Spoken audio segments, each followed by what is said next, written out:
Transformations in geometry. One type of translation or transformation is a translation, which is the same as a slide. When an object, a point, segment, or figure is translated, it is slid. When a translation occurs, there is no change in the appearance of the original object. It simply moves by sliding to a different location. For instance, when I shoved this little girl down the slide, I simply changed her location. She's still the same little girl. Some translation examples. Here is a 3/4 circle that has been slid. The two figures show a basic translation or slide to the right. The original figure is given the label A. The translation, also called its image, is given the label A prime. Another example, here is a figure that has been slid. This translation is a slide down and to the right. Translations can move a figure in any direction, up, down, left, right, or a combination. The line that is shown here is called a vector.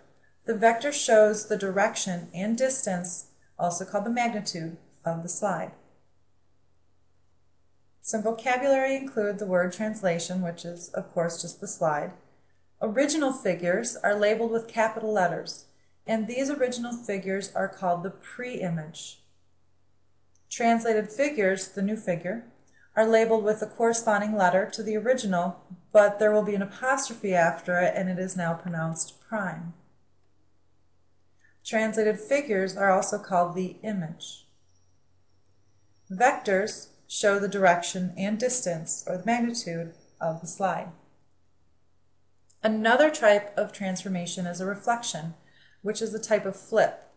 When an object is reflected, it is flipped, and there is no size change in the original object.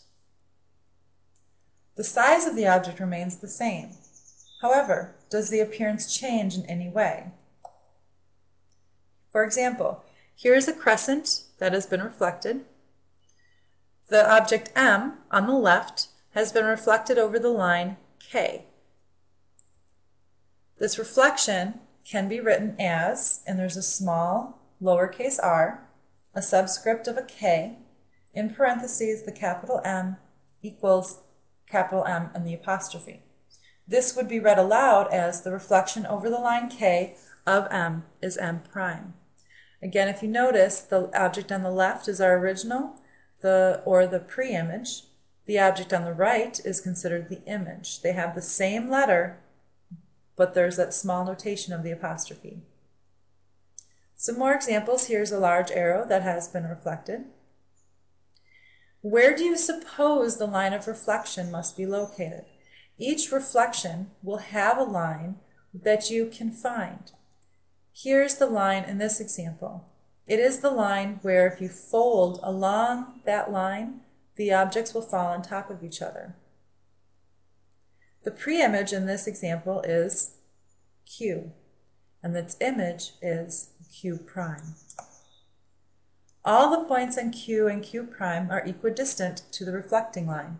So that means if I measure the distance from where my arrow tip here is pointing on this object, down vertically to the reflecting line, and then I measure again from that line to the corresponding point here on Q prime, this distance will be equivalent to this distance.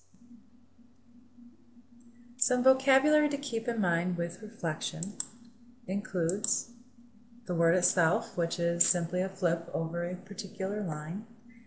The other two are sort of a review already. The pre-image is also called the original, and its image is the new reflected figure, as with the other transformations.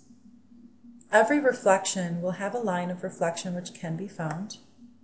An object and its reflected image will be the same distance from the line of reflection. A point on the reflecting line stays on the reflecting line. And reflections do not preserve orientation. The third type of transformation we will be looking at is called a rotation, which is the same as a spin. When an object is rotated, it is spun or turned. When a rotation occurs, there is no size change, so it does appear to be the same figure as well.